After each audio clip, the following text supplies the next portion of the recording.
friend here seems confused by these words. Is it Greek? Japanese? Swahili? No, it's a mixture of letters from many world alphabets. For this film has no title, because it deals with a problem that so far has no solution. Our friend is as nameless as our film. He doesn't look or talk or dress like you or me, but he could be any one of us.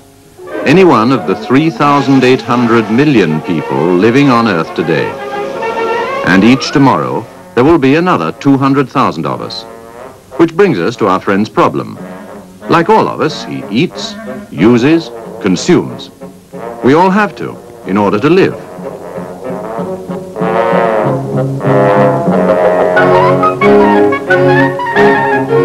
To go on consuming, we have to go on producing. And that means we have to work.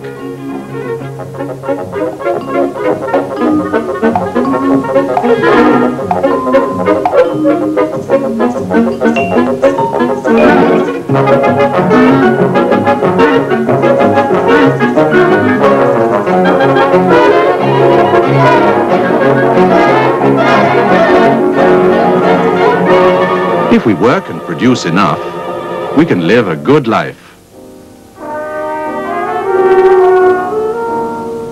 Those who can't produce enough, or who just can't produce anything at all, find it hard to keep going. And must be helped by others.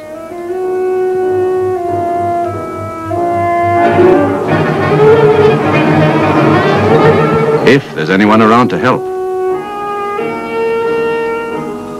Or their lives become a losing struggle.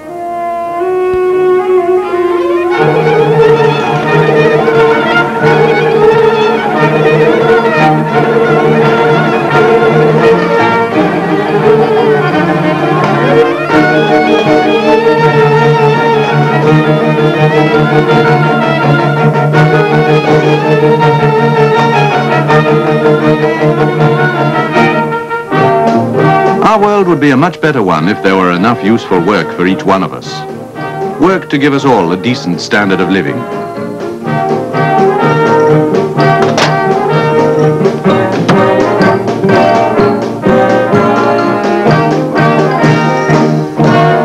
But the world is not like that.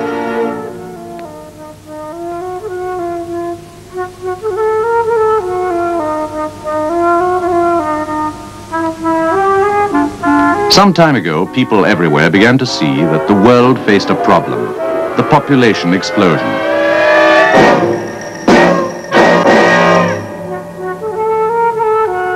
It's a very serious problem, especially for the poorer countries.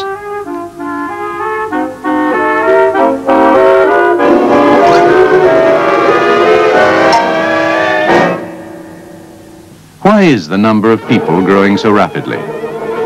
Because human beings live longer, while the number of babies increases. Now we face the problem of how to find work to provide for all these people.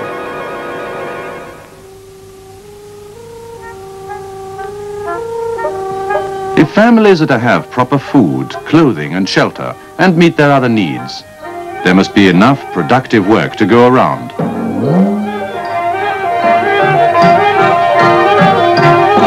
But we now know that 300 million more people will be looking for work over the next 10 years. 300 million more. And we know that for very many of them, there will be no productive work. Or perhaps no work at all. The problem is getting bigger all the time. One way to deal with it in the long run is to plan for smaller families.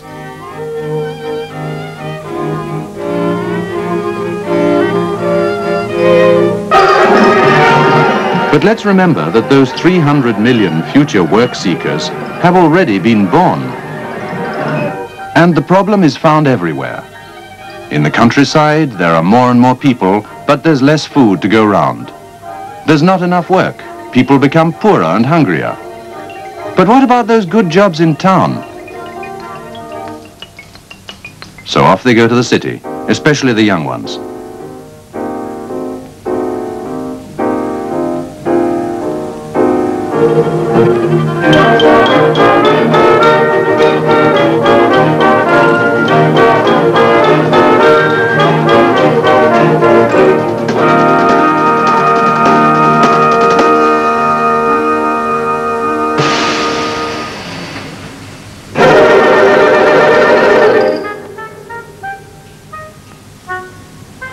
But too often they've had no training, and many of them would have been better off if they'd stayed in the country.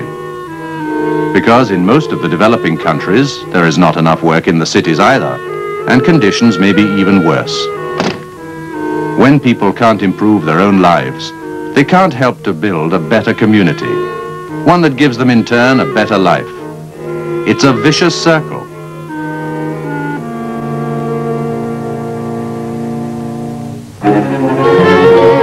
To solve the problem, there obviously must be economic growth, but that isn't enough, unless it's the right kind of growth, the kind that provides work and well-being.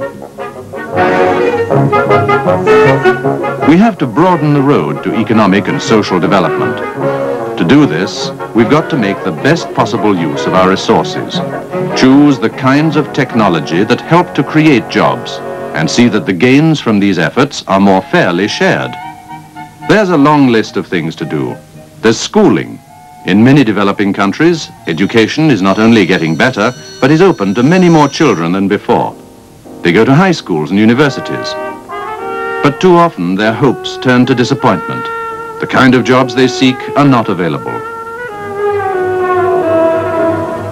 So why not fit training and education to real needs?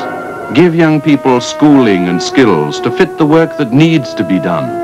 Work which adds to the general prosperity. There are other problems too. Many people who work, and who work hard, still can't make enough for a decent living. Others simply cannot find as much work or the useful kinds of work they need to earn enough. In other words, underemployment can be just as harmful socially as unemployment. Then there's the fact that machines often do the work that people could do.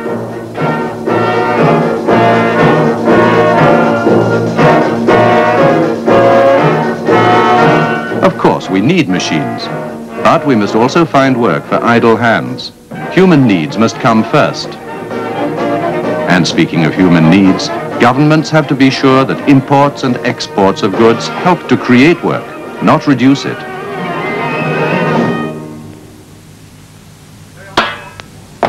Let's start with the youngsters. Let's give them more and better training, keeping in mind that better trained workers make better products.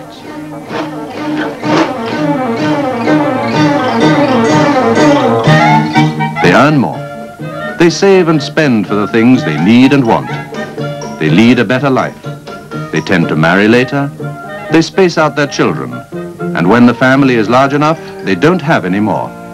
In building this road to a better life for everyone, we also have to be sure that the results of progress are shared by everyone.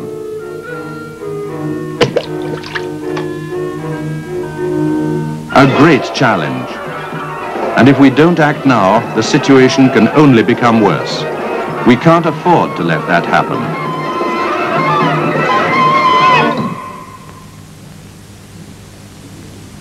To prevent it, we have to do many things at once. That means working together. People in their communities. Communities and their national governments. Governments and international agencies. All pursuing the same goal. Overcoming the problems of overpopulation and massive unemployment.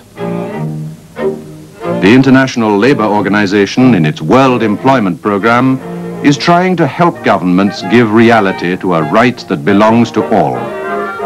The right to work and provide a decent life for ourselves and the generations to come. But in the end, how far we succeed, what we can accomplish, depends on you, and me. So, think. What can we all do about it?